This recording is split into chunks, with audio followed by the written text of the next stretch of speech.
Hukum karma.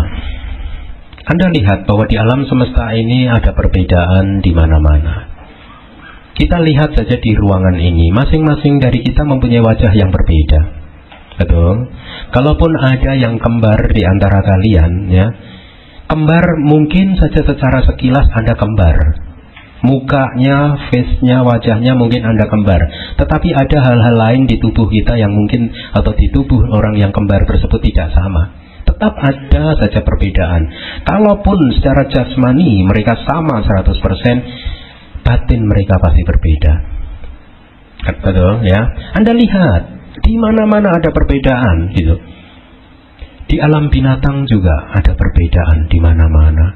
Kenapa ada makhluk yang terlahir sebagai binatang, sementara ada juga makhluk yang terlahir sebagai manusia, dan ada juga makhluk yang terlahir sebagai dewa, ada yang terlahir sebagai Brahma. Kenapa ada perbedaan-perbedaan ini? Jawabannya adalah sesuai dengan ajaran Buddha.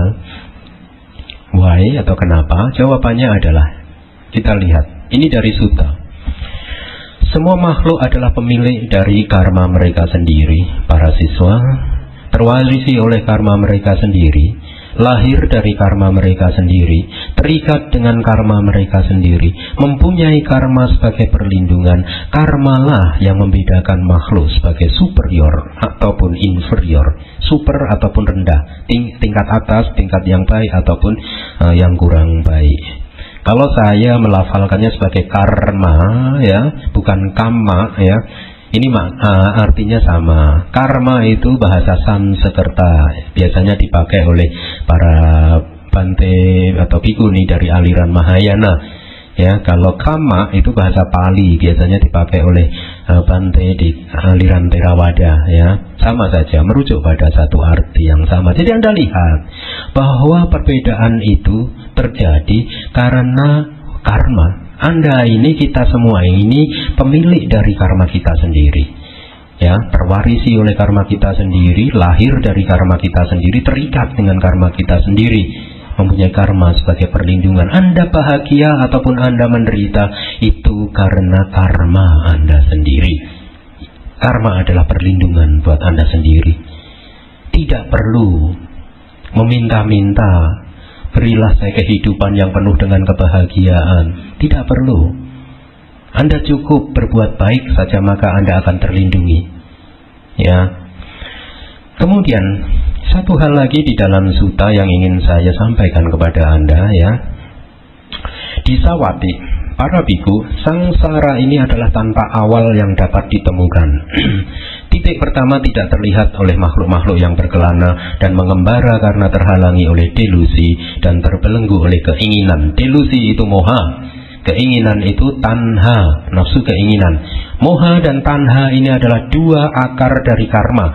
Selama moha dan tanha ini berada terus dengan arus kesadaran kita, maka pada saat itu selalu saja setiap perbuatan yang kita lakukan akan membuahkan hasil. Para arahat Buddha, Paceka Buddha sudah mencabut akar dari karma, sudah mencabut delusi dan nafsu keinginan, moha dan tanha, sudah tercabut dari batin mereka, sehingga apapun yang mereka lakukan, perbuatan apapun yang mereka kerjakan, tidak akan membuahkan hasil. Kenapa? Karena akar dari karmanya sudah tercabut. Jadi tindakan-tindakan mereka sudah tidak bisa membuahkan hasil, tidak bisa disebut karma. Ya, oleh karena itu jenis kesadaran mereka tidak sama dengan kita. Kalau jenis kesadaran kita itu masih ada yang berguna, tidak berguna, begitu kan? Jenis kesadaran arahat semuanya mempunyai nama yang spesifik khusus, yakni fungsional. Ya, kita sudah belajar itu. Fungsional itu artinya kesadaran tersebut hanya muncul, melakukan tugasnya dan lenyap tanpa meninggalkan jejak atau bekas di arus kesadaran kita. Seperti burung yang terbang di angkasa tinggi sekali, mereka terbang tanpa meninggalkan jejak apapun. Betul. Jadi delusi atau moha dan nafsu keinginan atau tanha disebut sebagai dua akar dari karma. selama masih berada di dalam batin kita, maka apapun yang kita lakukan, kalau kondisi-kondisi yang tepat itu siap, maka perbuatan kita atau karma kita ini akan membuahkan hasil. Nah, di sini Anda lihat bahwa sangsara ini adalah tanpa awal yang dapat ditemukan. Artinya kehidupan yang sudah kita jalani ini awalnya tidak ditemukan, jauh sekali, ribuan atau triliunan tahun, berkalpa-kalpa, tidak terhingga. Ya. Semakin jelas kalau kita sampaikan lagi salah satu sutanya, ya. Air mata yang telah kalian teteskan ketika kalian berkelana dan mengembara dalam perjalanan panjang ini, menangis dan meratap karena berkumpul dengan yang tidak menyenangkan dan berpisah dari yang menyenangkan, ini saja adalah lebih banyak daripada air di 4 samudra raya.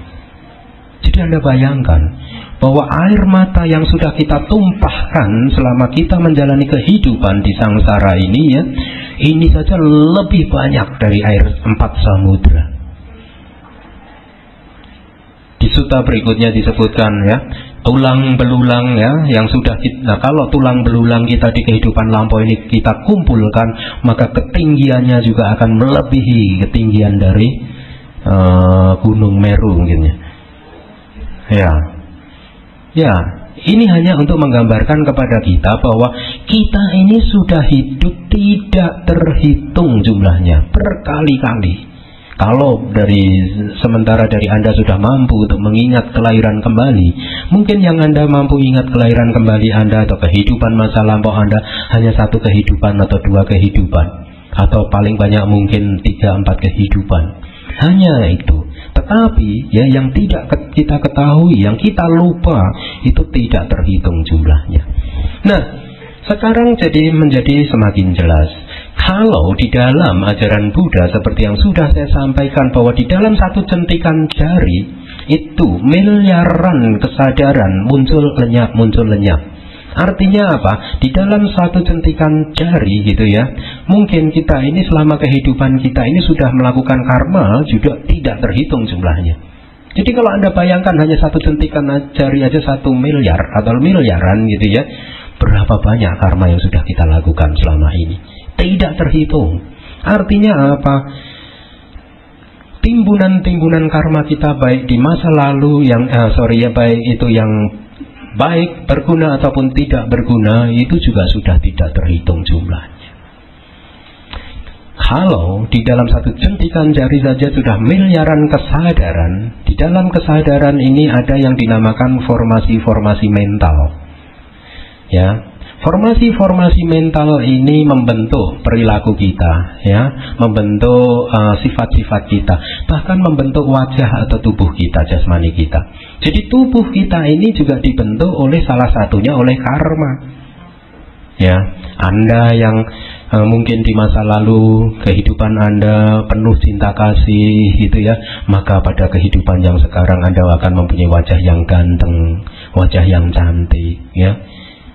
Kalau di kehidupan lampau Anda sering marah-marah, maka di kehidupan sekarang Anda akan mempunyai wajah yang kurang ganteng, kurang cantik, ya. Ini sudah jelas kan, kita tidak perlu untuk melihat masa lampau itu kita marah-marah. Sekarang aja kalau kita marah-marah, lihat gitu, nggak ada gantengnya sama sekali udah. Ya.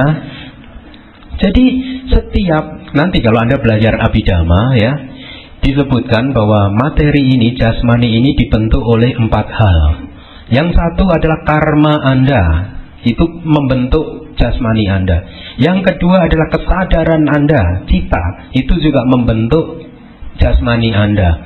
Kemudian temperatur di mana Anda hidup, ya, temperatur sekeliling Anda itu juga membentuk jasmani atau materi-materi tubuh tertentu. Kemudian makanan yang Anda makan ini membentuk jasmani atau materi di tubuh Anda. Jadi Anda lihat kenapa kita mempunyai wajah yang berbeda, disebabkan oleh ini, salah satunya oleh karma. Ya. Jadi kita adalah pembentuk dari kehidupan kita. Kita adalah pembentuk dari tubuh jasmani kita. Kita adalah tuan dari kehidupan kita. Tidak ada yang perlu kita minta-mintakan di luar sana selain dari karma kita sendiri. Ya, kita menjaga perbuatan-perbuatan kita sendiri. Kalau kita senantiasa berbuat baik dengan pikiran yang positif penuh kebijaksanaan, maka kebahagiaan akan menyertai Anda. Nah, para biku, aku tidak melihat kelompok makhluk hidup lain yang begitu beragam seperti kelompok makhluk di alam binatang. Anda lihat di alam binatang ini spesiesnya, ya, ragamnya, jenisnya itu banyak sekali, ya. Banyak sekali. Kita manusia ini kan jenisnya hanya berapa saja bisa dihitung kan? Ya, bisa dihitung. Binatang ini spesiesnya nggak bisa dihitung. Banyak sekali. Tetapi Buddha mengatakan bahkan makhluk-makhluk di alam binatang itu telah diberagamkan oleh pikiran. Jadi mereka mempunyai perbedaan spesies itu karena pikiran mereka, pikiran kita. Ya. Pikiran dari makhluk-makhluk tersebut membentuk spesies-spesies tersebut. Ya, tidak ada yang menciptakan, tetapi semata-mata diberagamkan oleh pikiran. Pikiran Anda ini membentuk Anda. Ya, namun pikiran bahkan lebih beragam daripada makhluk-makhluk di alam binatang itu, jelas. Karena pikiran itu bisa tidak hanya membentuk binatang-binatang tersebut, tetapi pikiran itu juga membentuk manusia, membentuk dewa, membentuk Brahma, begitu kan, membentuk mereka yang terlahir di neraka, hantu kelaparan, setan. Ya, jadi Anda lihat pikiran ini sangat beragam. Nanti kalau Anda belajar lebih jauh, ya, kesadaran ini kan hanya satu faktor, tetapi kita masih mempunyai yang disebut faktor-faktor mental atau cetasika. Ini energi mental yang lain, emosi-emosi kita, yang negatif, yang positif, yang luhur, yang agung, gitu kan. Itu ada nanti 52 jumlahnya. Itu membentuk satu matriks formasi-formasi mental tertentu setiap saat, setiap detik gitu. Ya. Nah, karena matriksnya atau formasi-formasinya itu dari masing-masing kita itu berbeda, maka sekali lagi bisa dipahami kenapa ada perbedaan ini. Jadi semuanya ini disebabkan oleh pikiran atau karma kita, apa yang sudah kita perbuat. Nah, berikutnya, karma itu kehendak, ya. Kan Buddha mengatakan, ya, di dalam salah satu sutta, cetanahang bhikkhave kammang wadami, cetayitwa kamang karoti, gitu kan. Kayasa, wajaya, dan manasa. Artinya, cetanahang bhikkhave kamang wadami. Oh bhikkhu, yang saya sebut karma itu adalah kehendak. Gitu. Setelah Anda berkehendak, Anda memanifestasikannya melalui tubuh, ucapan, dan pikiran. Jadi kehendak Anda ini yang sebenarnya secara strictly speaking, secara tegas, kehendak ini adalah karma. Jadi bukan apa yang kelihatan, bukan yang apa Anda ucapkan, bukan yang Anda perbuat, tetapi apa yang ada di balik perbuatan Anda, itulah yang disebut karma. Ada seseorang yang setiap kali berkata-kata memakai kata-kata yang lemah lembut, gitu kan, enak didengar telinga, tetapi kehendaknya adalah untuk menipu, untuk mengelabuhi, ya. Belakangan dia ingin mendapatkan keuntungan pribadi dengan mengorbankan orang lain, maka, ya, kita tidak bisa menilai, oh dia kata-katanya manis, apakah pikirannya atau kehendaknya itu baik, manis, belum tentu. Sementara sebaliknya ada orang yang sering berkata-kata mungkin tidak mengenakan telinga, tetapi dia mempunyai tujuan yang baik. Maka karmanya juga atau kualitas dari tindakannya tidak bisa dikatakan sebagai satu tindakan yang buruk, tetapi itu adalah satu kualitas yang baik. Jadi kita tidak bisa menilai kualitas karma itu dari ucapan atau dari tindakan tubuh. Tidak bisa, ya. Meskipun nanti kalau kita berbicara karma, kita akan membagi melalui pintu-pintu, ya, pintu tubuh, pintu ucapan, dan pintu pikiran. Pintu tubuh itu misalkan mencuri, begitu kan? Itu pintu tubuh, gitu. Terus atau membunuh, itu adalah karma yang melalui pintu tubuh, gitu. Nanti kita akan juga bicarakan tersebut. Tapi sekarang yang Anda harus pahami, karma itu kehendak. Apa yang menjadi motivasi dari seseorang untuk berbuat? Itulah yang menunjukkan kualitas sebenarnya dari perbuatan tersebut. Itu ada satu cerita.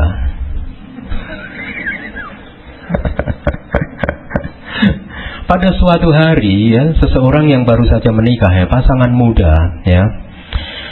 Nah, pasangan muda ini ya, karena masih baru saja menikah, usia masih muda, akhirnya setelah pernikahan mereka memboyongnya, atau sang suami ini memboyong istri barunya ini untuk tinggal di rumah orang tua mereka gitu, untuk sementara. Jadi si istrinya tinggal bersama papa dan mama mertuanya. Nah, karena untuk merayakan hari bahagia ini, seluruh keluarga besar dari yang mempelai laki-laki merasa berbahagia mendapatkan anggota baru di dalam rumah tangganya. Sekarang ada menantu perempuannya gitu. Untuk merayakan hari bahagia ini, mereka mengadakan pesta jamuan makan malam untuk menyambut menantu perempuan tersebut menjadi anggota keluarga yang baru di keluarga mereka. Jadi malam itu mereka mengadakan pesta yang sangat meriah. Nah, di dalam pesta ini semuanya bahagia. Akhirnya setelah mereka makan malam gitu, tibalah saat untuk diadakan satu upacara tradisi secara resmi. Papa dan mama mertua ini menerima kehadiran menantu perempuannya yang baru, sehingga papa mengucapkan atau berdiri mengucapkan sesuatu, berpidato gitu ya, menyambut. Intinya seluruh keluarga besar berbahagia bisa menerima atau mempunyai anggota baru yang tidak lain adalah menantu mereka sendiri. Jadi mereka benar-benar mengharapkan bahwa menantu perempuannya ini bisa hidup di rumah mereka, di keluarga besar mereka ini dengan nyaman ya. Anggap saja ini rumah Anda sendiri gitu, yang merasa nyaman saja, jangan merasa canggung gitu. Ya, kata-kata yang standar gitu. Nah, setelah papa mertua selesai mengucapkan sepatah dua patah kata, sekarang giliran menantu perempuannya untuk mengucapkan sepatah dua patah kata. Dia juga mengucapkannya bahwa saya sebagai seorang menantu baru di keluarga besar ini ya, saya merasa bangga, saya merasa terhormat bahwa keluarga besar mau menerima saya gitu kan, dilungguh sebagai anak sendiri ya, menjadi anggota baru dari rumah keluarga besar ini gitu. Tentunya saya sangat merasa terhormat sekali gitu. Tetapi sebagai seorang menantu yang baik gitu ya, saya juga memohon kepada papa mertua, mama mertua gitu, dan para kakak adik ipar gitu, juga kepada suami saya sendiri. Jadi jangan sampai kehadiran saya di sini ini memunculkan satu ketidaknyamanan buat Anda semua.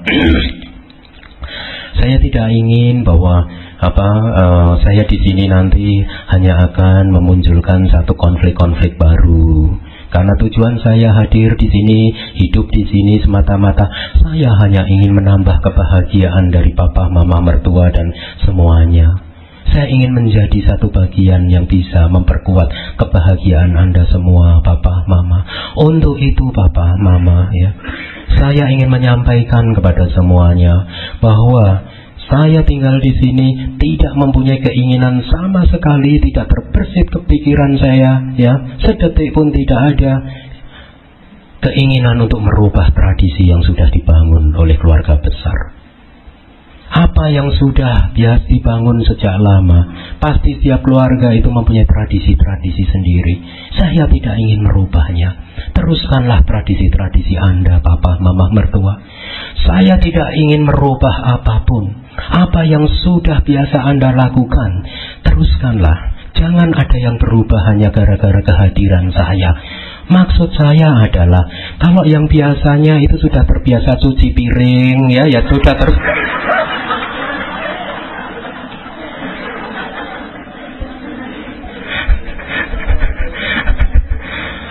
Kalau yang biasanya tugasnya cuci baju, teruskanlah. Kalau yang biasanya tugasnya ngepel ya, bersih-bersih rumah, teruskanlah. Saya tidak ingin merubah apapun di sini.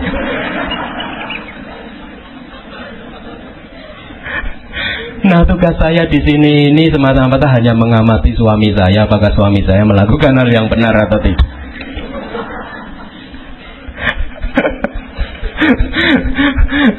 Jadi saya hanya ingin menggambarkan bahwa kadang apa yang tampak itu tidak seperti yang semestinya itu. Pasti ada udang di balik batu itu ada.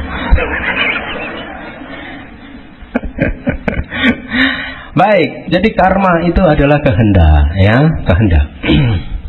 Maksudnya bagaimana? Karena karma ini adalah kehendak, maka maksud motivasi Anda ini menjadi lebih penting, ya. Bukan berarti kalau misalkan Anda pulang dari Wihara Pulidarmasuka, Anda kemudikan mobil Anda di tengah jalan gitu, ya kan banyak binatang-binatang kecil itu menghantam kaca mobil Anda, banyak yang mati, banyak pembunuhan di situ. Nah, di sini Anda tidak melakukan karma pembunuhan. Kenapa? Karena Anda nggak mempunyai kehendak, betul? Anda kan nggak mempunyai kehendak untuk membunuh binatang tersebut. Anda tidak membunuh.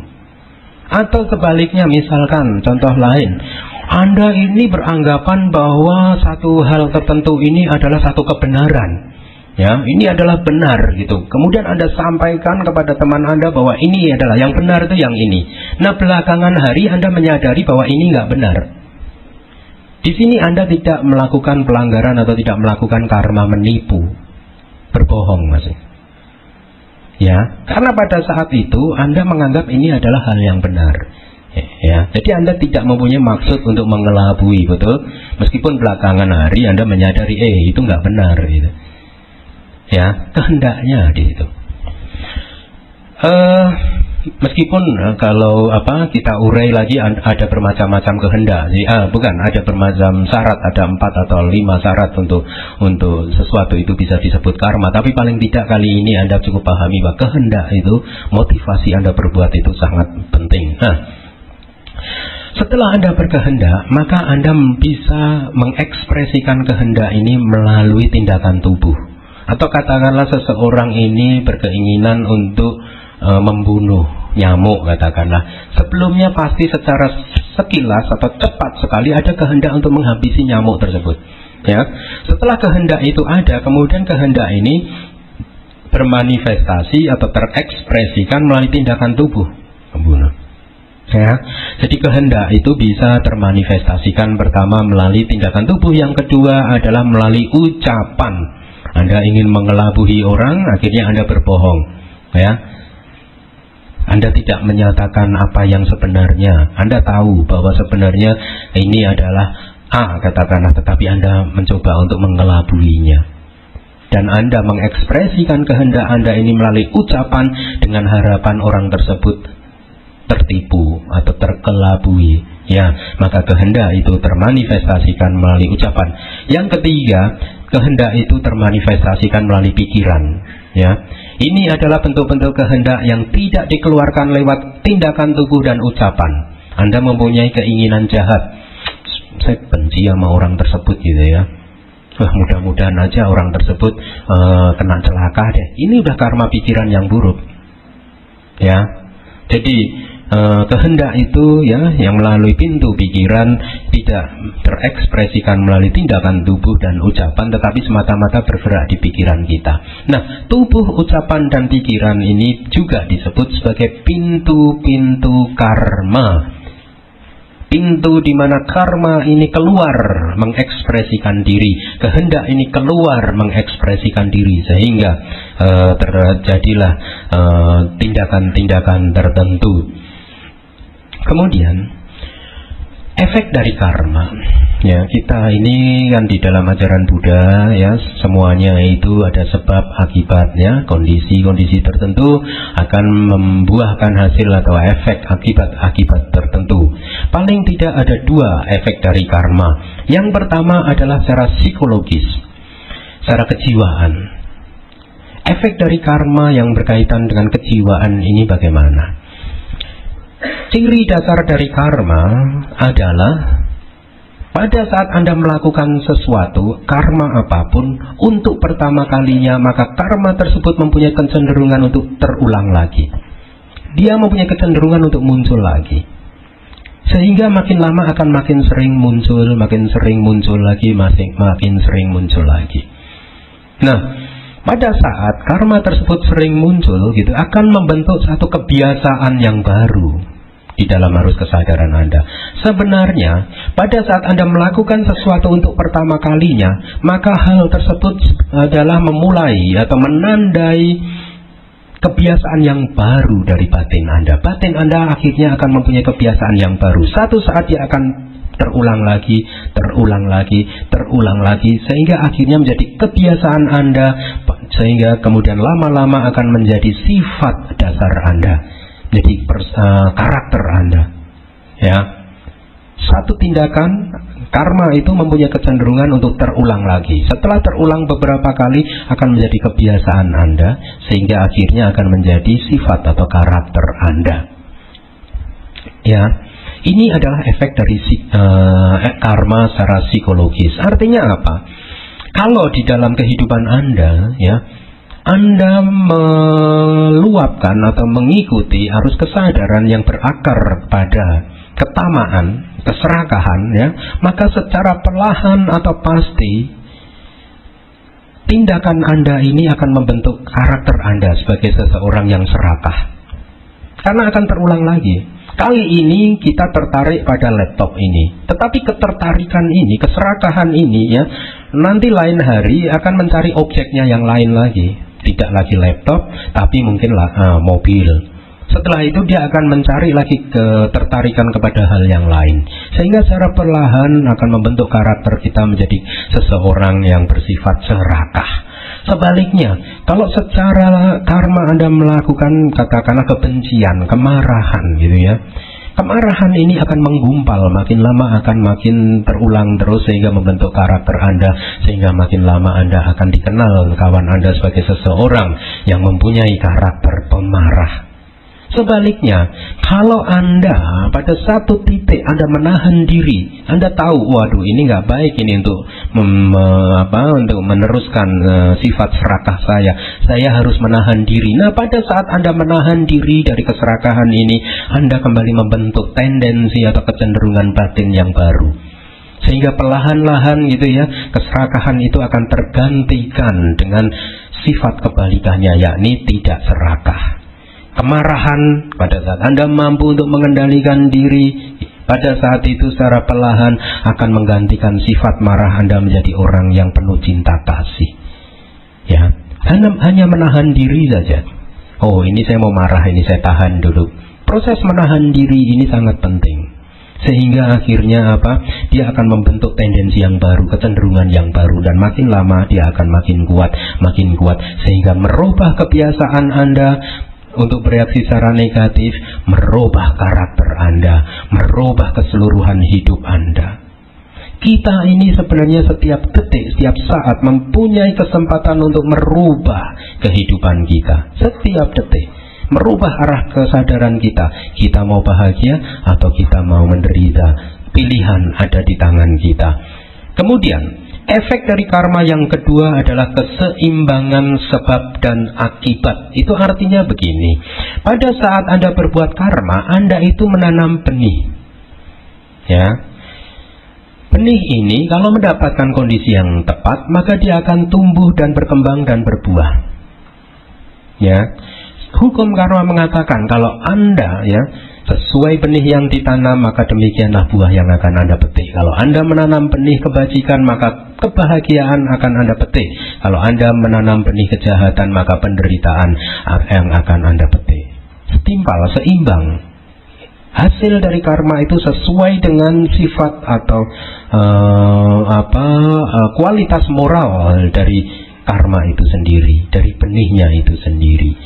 Di sini Anda harus pahami bahwa karma itu bisa diibaratkan sebagai sebuah biji atau benih. Seperti biji-bijian atau benih, ya. Benih atau biji-bijian itu mempunyai atau sifatnya atau mempunyai potensi untuk tumbuh dan berbuah. Potensinya ada, kemungkinannya untuk berbuah ada. Tetapi bukan berarti benih atau biji itu harus berbuah. Potensinya ada, kemungkinannya untuk berbuah, kecenderungannya untuk berbuah ada. Tetapi bukan berarti semua benih itu harus berbuah. Betul? Ada benih-benih yang tidak sempat berbuah, biji-biji yang tidak sempat berbuah. Ya, kalau tidak mendapatkan sinar matahari yang cukup, tidak mendapatkan air yang cukup, tidak mendapatkan pupuk yang cukup, maka biji itu tidak akan berbuah. Demikian pula karma, kalau tidak mendapatkan kondisi-kondisi yang diperlukan, tidak diciptakan kondisi-kondisi tertentu yang diperlukan, maka karma itu tidak akan berbuah. Biji pun itu bisa dihancurkan oleh kekuatan lain sehingga tidak akan pernah menghasilkan buah sama sekali. Demikian pula karma. Karma ini juga bisa dihancurkan oleh karma yang lain sehingga karma tersebut tidak sempat tumbuh dan berbuah. Ya, jadi ini juga penting sekali yang harus Anda ingat, bahwa karma itu mempunyai potensi untuk berbuah, tetapi bukan berarti semua karma harus berbuah. Karma hanya akan berbuah kalau mendapatkan kondisi-kondisi yang cukup, seperti halnya biji atau benih yang mendapatkan air yang cukup, sinar matahari yang cukup, dan pupuk yang cukup. Karma pun demikian. Salah satu kondisinya adalah kondisi batin kita. Situasi batin kita ini memberikan kesempatan atau merupakan kondisi-kondisi buat karma-karma tertentu untuk berbuah. Kalau situasi batin Anda ini setiap saat dipenuhi oleh keserakahan, kemarahan, kegelapan batin, maka hal tersebut tidak lain dan tidak bukan adalah air, pupuk dan sinar matahari untuk membuat biji-biji karma buruk kita untuk tumbuh dan berbuah. Sebaliknya, kalau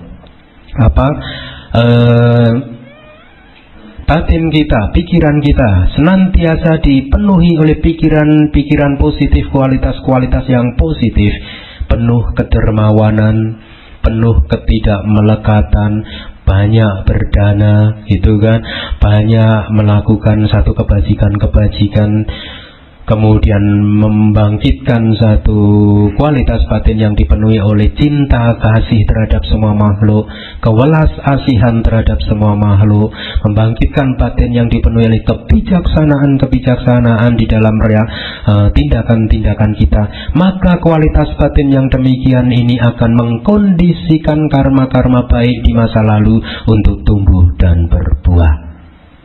Ya. Jadi ini adalah dua efek dari karma yang paling jelas kelihatan. Yang pertama adalah secara kejiwaan. Anda ini, sifat Anda ini sebenarnya tidak lain dan tidak bukan adalah kumpulan-kumpulan dari kebiasaan-kebiasaan Anda, kumpulan-kumpulan dari karma-karma Anda, kehendak-kehendak Anda di masa lalu. Inilah yang membangun sifat Anda. Kalau saat ini Anda adalah mempunyai sifat yang bijaksana, hal ini disebabkan karena di masa lalu Anda senantiasa atau banyak sekali melakukan satu kebajikan atau bereaksi terhadap permasalahan-permasalahan kehidupan dengan memakai kebijaksanaan Anda. Sebaliknya, kalau saat ini Anda ini adalah manusia atau makhluk yang sering marah, mempunyai sifat pemarah, hal ini terjadi tidak lain dan tidak bukan karena Anda terbiasa marah di masa lalu. Jadi jiwa, sifat Anda, karakter Anda tidak lain dan tidak bukan adalah kumpulan dari kehendak-kehendak Anda, kumpulan dari perbuatan-perbuatan Anda, sehingga akhirnya membentuk kepribadian Anda yang saat ini. Apakah hal ini tidak bisa dirubah, Bante? Bisa. Tidak perlu menunggu sampai kehidupan besok. Kalau Anda ingin merubah sifat tersebut, Anda lakukan latihan Buddhis yang sudah diberikan oleh guru agung kita, maka secara perlahan tapi pasti Anda akan berubah menjadi manusia yang berbeda. Ya. Nah, berikutnya, karma ini seperti yang sudah saya katakan diibaratkan seperti sebuah biji, memerlukan kondisi-kondisi untuk berbuah. Salah satunya adalah kondisi batin Anda, seperti yang sudah saya uraikan, ya. Kemudian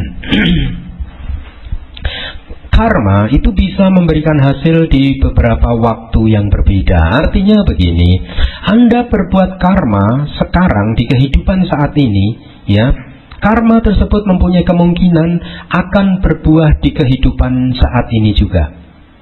Ya, jenis karma yang harus berbuah di kehidupan yang sama dengan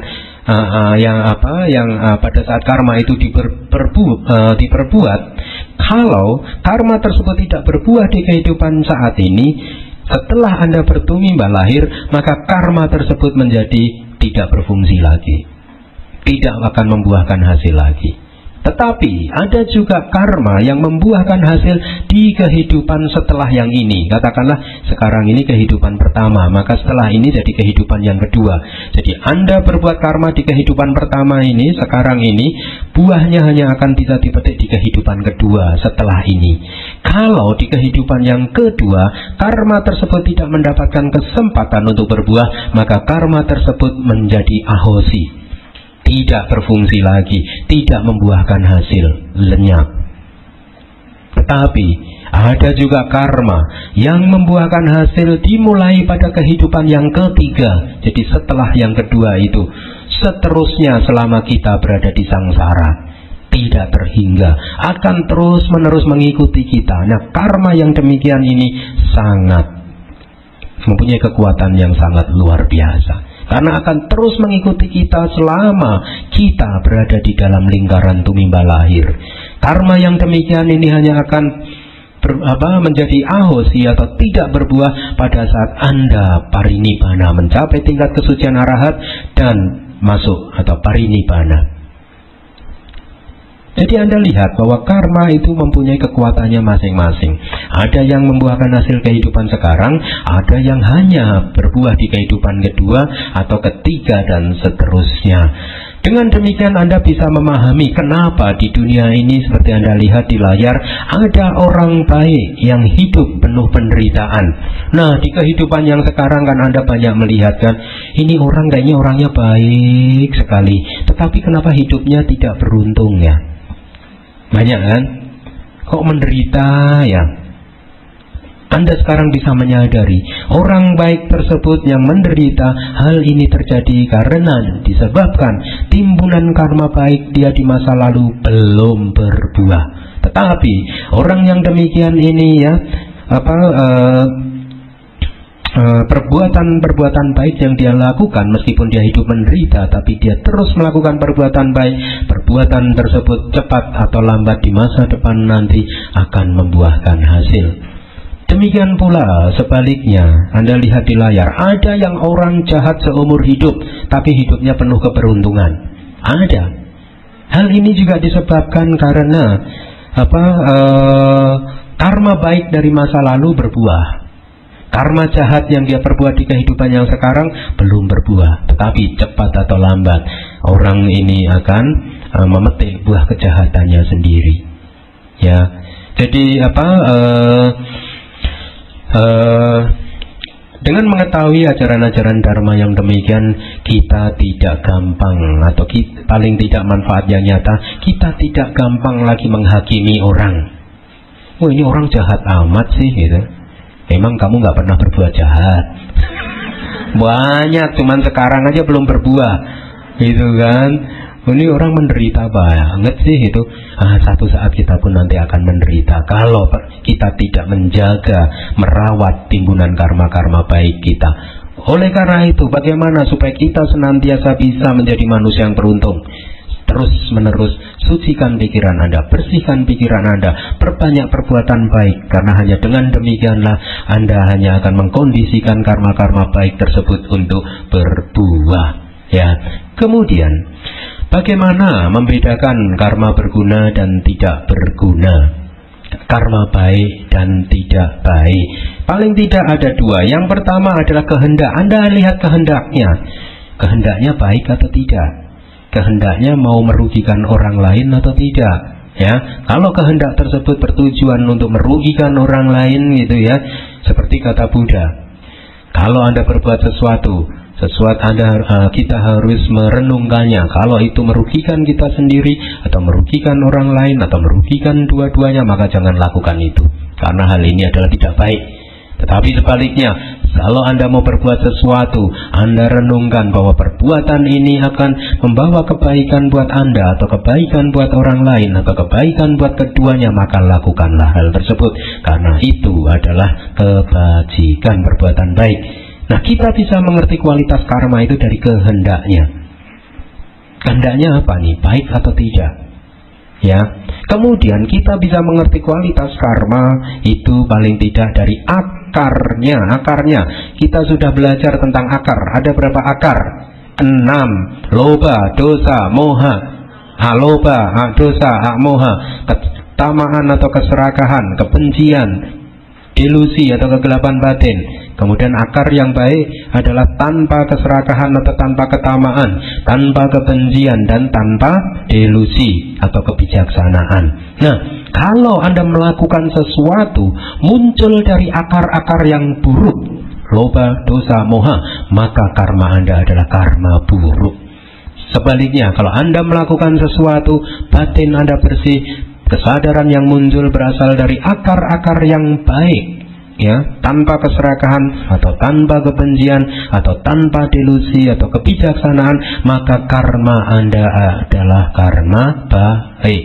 Jadi itu adalah cara untuk mengerti atau mengetahui bagaimana sih sebenarnya karma kita ini baik atau buruk. Kemudian, kalau kita berbicara karma, kita juga harus berbicara tentang alam semesta, ya, Buddhist cosmology, yakni ke-31 alam kehidupan. Karena apa? Konsekuensi dari karma adalah membuahkan hasil. Konsekuensi dari karma adalah membangkitkan kelahiran kembali. Kita masih terdampar di samudra sangsara ini karena karma kita. Jadi konsekuensi dari karma adalah membangkitkan kelahiran kembali. Kelahiran kembali menurut ajaran Buddhis, ya, alam-alam semesta ini ada 31 alam kehidupan di mana karma-karma kita ini bisa berbuah. Kita sudah belajar tentang 31 alam kehidupan, betul? Ada berapa alam lingkup indrawi? 11, 4 alam menyedihkan, 5 alam manusia dan 6 alam dewa, atau alam Brahma materi halus, atau juga alam Brahma non materi. Semuanya ada 31 alam semesta.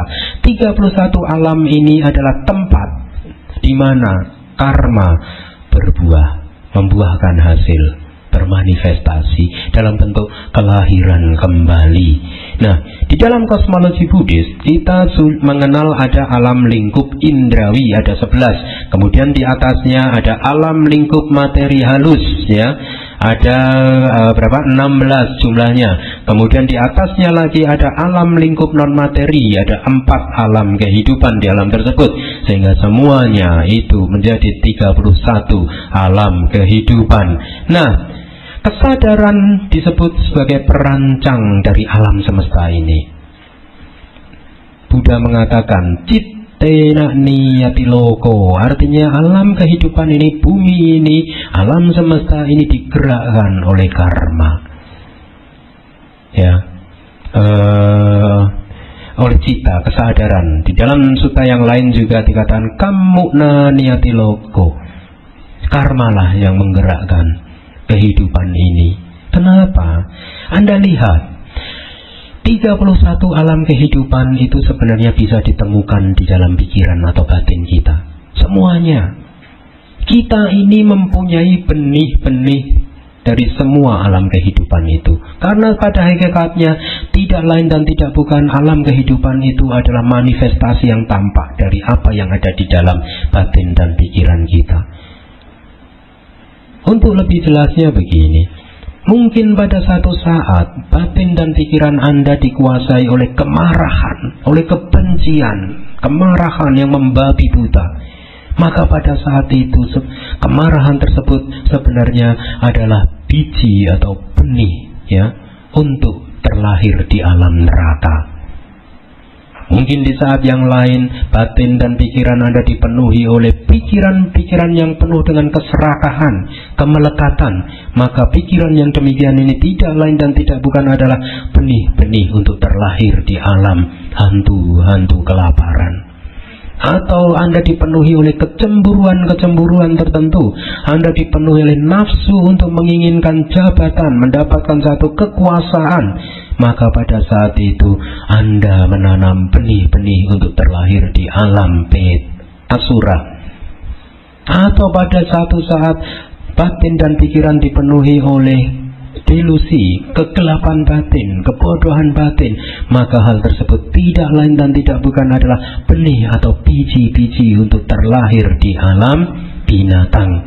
Atau pada saat yang lain batin dan pikiran Anda dipenuhi oleh kekuatan cinta kasih, maka pada saat itu Anda menanam benih-benih kehidupan di alam-alam yang penuh kebahagiaan dan seterusnya. Jadi sebenarnya kualitas dari batin kita ini ya bisa dilihat bahwa keseluruhan 31 alam kehidupan itu ada di dalam batin dan pikiran kita. Tinggal mana nanti yang akan dapatkan kesempatan untuk berbuah.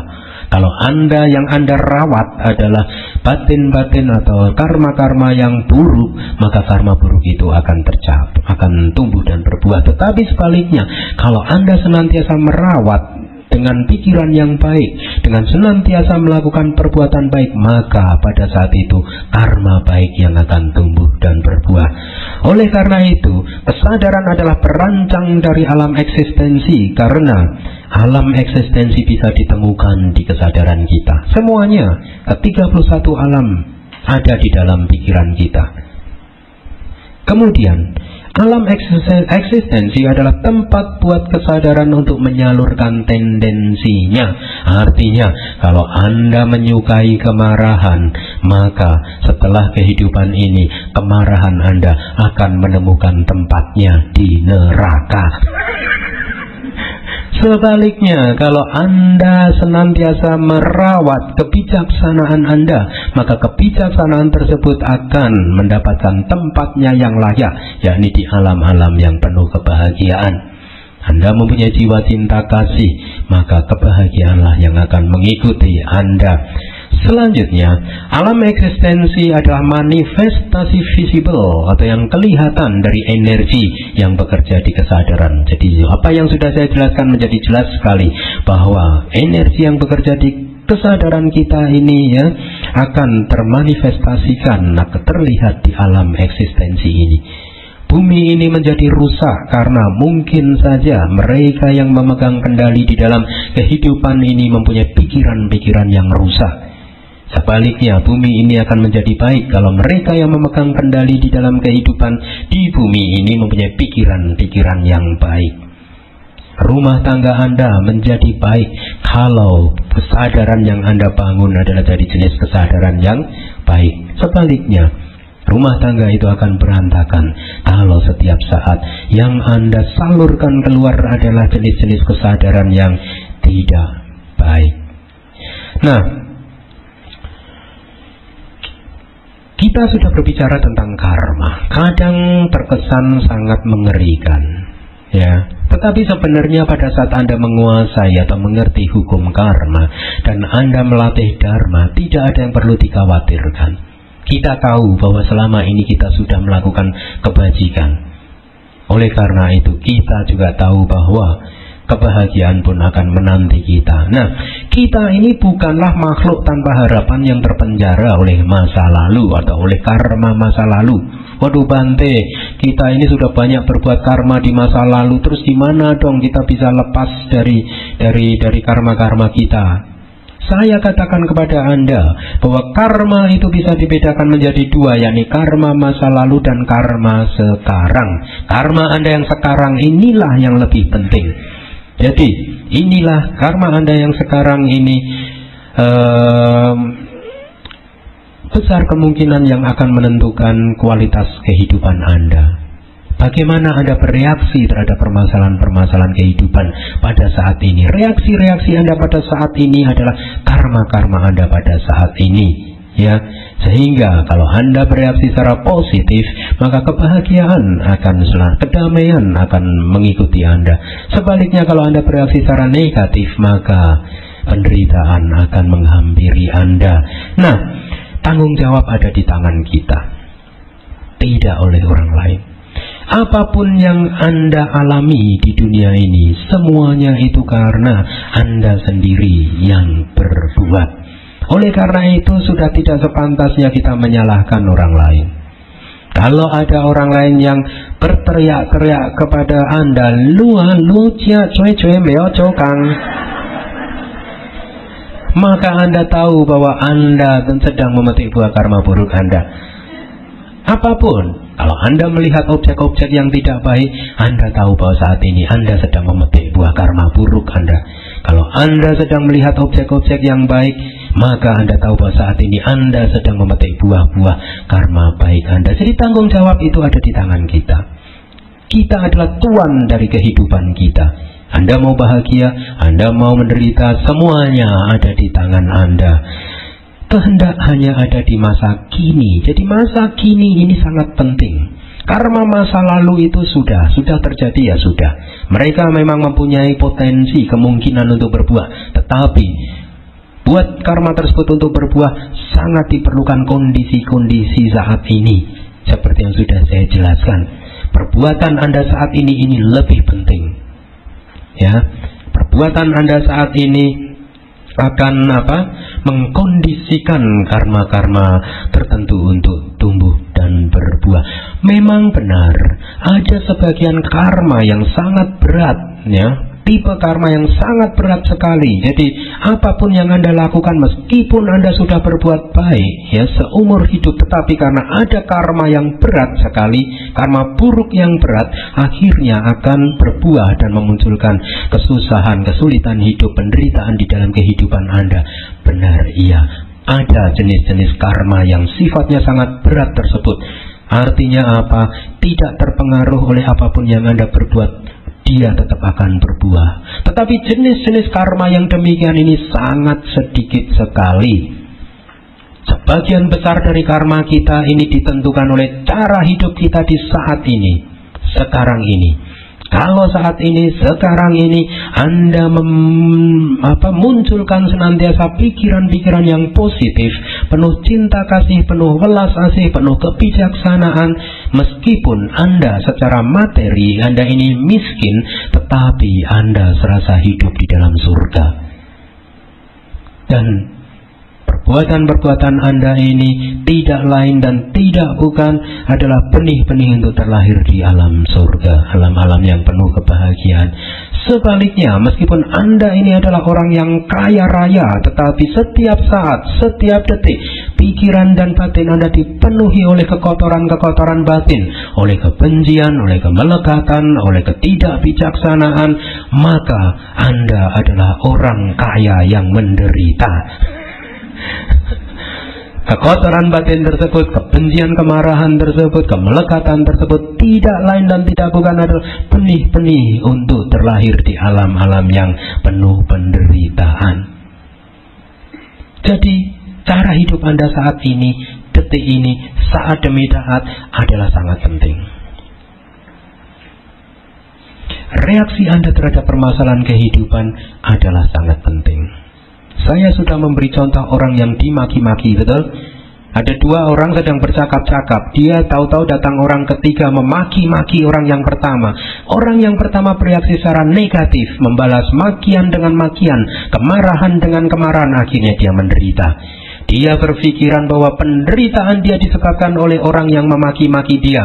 Tetapi ternyata hal itu tidak benar, karena saat kemudian orang tersebut gantian memaki-maki temannya. Tetapi kali ini berhubung temannya adalah seseorang yang bijaksana, maka pada saat dia dimaki-maki, dia tidak membalas makian dengan makian, dia membalas makian dengan cinta kasih. Anda pasti sangat haus sekali. Sudah mungkin lebih dari 15 menit memaki-maki kami berdua. Oleh karena itu mari kita ke kafetaria di bawah, kita minum-minum sebentar. Jadi Anda tahu, Anda lihat dengan contoh yang sangat sederhana ini, bahwa makian orang lain bukan merupakan sumber penderitaan kita. Betul. Bagaimana Anda bereaksi terhadap makian ini? Inilah yang lebih penting. Inilah yang saya katakan bahwa karma Anda saat ini, sekarang ini menjadi lebih penting. Buah dari karma masa lalu mungkin saja muncul atau berbuah, ya. Tetapi Anda masih tetap bisa bersikap positif, sehingga Anda tetap akan mendapatkan kedamaian Anda, kebahagiaan Anda. Jangan berpikiran bahwa kebahagiaan hanya akan dicapai pada saat Anda menjadi orang kaya. Banyak orang kaya di Singapura itu, murid-murid saya itu banyak yang menderita. Saya waktu di hutan di Jawa Timur, di desa terdekat di tempat wihara tempat saya tinggal itu, banyak orang miskin, petani miskin, tetapi saya bisa melihat mereka adalah orang yang bahagia. Tidak banyak permasalahan, sangat sederhana, damai, tentram. Ya. Jadi ini sebenarnya tergantung dari bagaimana perilaku, kesadaran batin kita, kecenderungan dari batin kita. Apakah kita bisa menerima keadaan apa adanya, ya? Apakah kita cukup puas dengan apa yang ada, gitu kan? Sehingga pada saat itu kualitas tersebut adalah kualitas yang bisa memberikan kebahagiaan pada diri kita. Tetapi kalau Anda senantiasa merasa tidak puas dengan apa yang Anda punya, maka kebahagiaan pun akan jauh dari kehidupan Anda. Berikutnya, ini sudah saya jelaskan, ada dua jenis pengalaman, yakni pasif dan aktif. Artinya begini, pasif itu adalah sesuatu pengalaman kehidupan yang menghampiri Anda di dalam kehidupan Anda tanpa Anda sempat memilihnya. Ini adalah karma-karma berat tadi yang saya ceritakan, entah itu karma berat yang baik ataupun karma berat yang buruk. Ya, jadi Anda tidak sempat memilih. Tahu-tahu Anda mengalami sesuatu. Ya,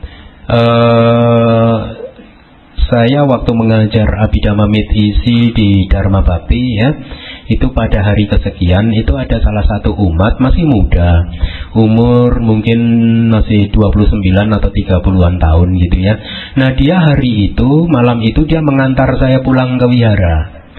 Setelah dia mengantar saya pulang ke wihara, dia pulang ke apartemennya. Rupanya dia baru saja mengambil satu apartemen atau apa, saya tidak tahu pasti. Tapi yang pasti di dalam apartemennya itu ada undian untuk semua penghuninya. Jadi hadiah pertamanya itu TV yang besar gitulah.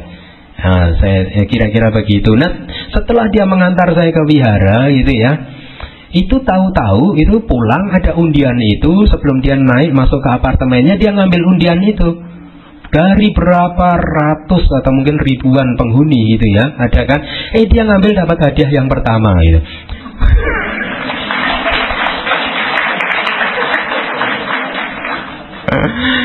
Nah dia langsung BBM saya, waduh Bante, karma baik saya mengantar Bante ke pulang, ini langsung berbuah ya.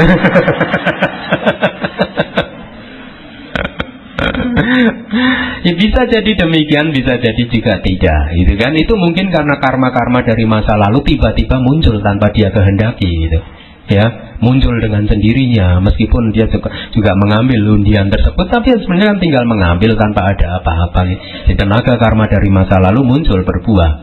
Nah, pengalaman-pengalaman pasif adalah pengalaman-pengalaman yang tahu-tahu datang kepada kita. Kita tidak sempat memilihnya. Kita tidak ada pilihan untuk ini memilih untuk menerima atau apa gitu, tahu-tahu muncul. Tetapi sebenarnya sebagian besar pengalaman kehidupan kita ini muncul karena pilihan-pilihan kita. Kita memilih sebenarnya. Setiap saat Anda lihat di dalam kehidupan Anda selalu memilih. Nah, pilihan ini adalah pilihan yang disertai kebijaksanaan atau tidak gitu. Kita harus menganalisa dengan jernih. Untuk bisa menganalisa dengan jernih apakah pilihan ini disertai kebijaksanaan atau tidak, bagaimana? Ya, Anda harus datang ke kelas Abhidhamma Mithisi.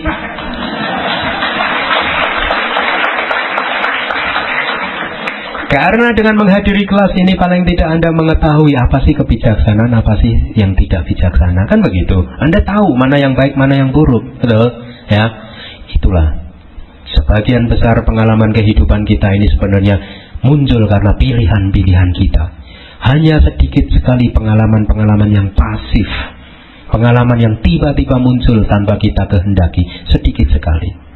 Kalau Anda mencoba melihat dengan jernih, sebagian besar karena pilihan-pilihan kita, entah Anda itu menyadari atau tidak.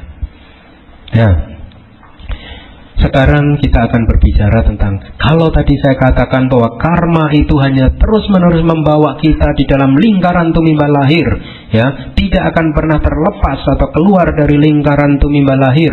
Terus bagaimana dong supaya kita bisa keluar dari lingkaran tumimbal lahir? bisa akhirnya masuk atau merealisasi nibbana. Harus bagaimana?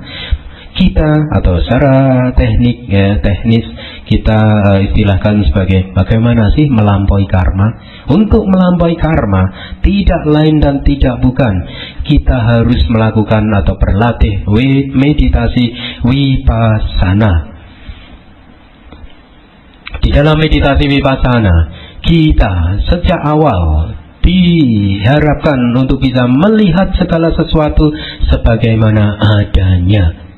Melalui latihan vipassana untuk menghancurkan dua akar dari eksistensi atau dua akar kehidupan, yakni avijja dan tanha. Avijja itu delusi, tanha itu nafsu keinginan. Dua-duanya ini senantiasa bersama kita. Senantiasa bersama kita. Bahkan pada saat Anda berbuat baik pun ya, avijja dan tanha itu muncul di bawah untuk mendorong terus. Saya beri contoh, Anda melakukan dana kepada sangga, katakanlah. Kemudian setelah Anda melakukan dana, Anda beraspirasi, semoga dengan kekuatan dana ini, jasa kebajikan ini, saya bisa terlahir di alam surga sebagai dewa. Berpikiran bahwa ada dewa itu merupakan manifestasi dari avijja, kegelapan batin. Kenapa? Karena pada hakikatnya tidak ada yang disebut dewa, tidak ada Brahma, tidak ada manusia, tidak ada makhluk apapun. Yang ada adalah 5 agregat. Atau Anda beraspirasi, semoga dengan jasa kebajikan ini saya bisa terlahir di kehidupan nantinya terlahir sebagai seorang biku. Berpikiran bahwa ada seorang biku, ada satu eksistensi yang disebut biku, adalah manifestasi dari kebodohan. Karena sebenarnya tidak ada biku, yang ada adalah 5 agregat. Mempunyai keinginan untuk terlahir adalah manifestasi dari tanha atau nafsu keinginan. Jadi Anda lihat setiap saat perbuatan kita selalu saja ada yang namanya avijja dan tanha. Delusi atau kebodohan, tanha adalah nafsu keinginan, senantiasa berada bersama kita. Meskipun atau walaupun kita pada saat itu sedang berbuat baik. Pada saat kita sedang berbuat baik, avijja dan tanha tidak muncul ke permukaan di dalam arus kesadaran kita, tetapi mereka tetap mempunyai tenaga pendorong, mengelabui kita. Sehingga kita berpikiran bahwa ada biku, ada dewa, ada yang lain-lainnya. Ada nafsu keinginan. Jadi Anda lihat bahwa setiap perbuatan kita ini senantiasa mempunyai tenaga karma. Terus bagaimana supaya kita bisa menghancurkan ini? Latihan meditasi vipassana. Pada saat Anda bermeditasi vipassana, Anda mencoba melihat segala sesuatu sebagaimana adanya.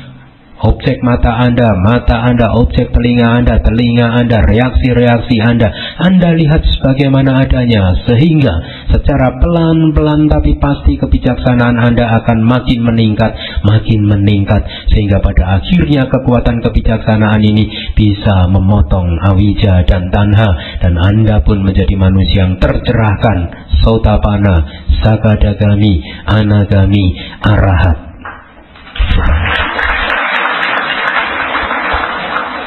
Pada saat Anda mencapai tingkat kesucian arahat, maka pada saat itu seluruh avijja dan tanha tercabut dari kesadaran Anda, sehingga tidak akan pernah muncul lagi di masa depan.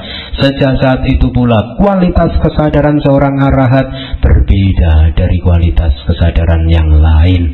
Kualitas kesadaran seorang arahat disebut fungsional, muncul untuk melakukan fungsi-fungsi tertentu kemudian lenyap sama sekali tanpa meninggalkan jejak, ya, tanpa meninggalkan potensi-potensi karma, tidak akan membuahkan hasil.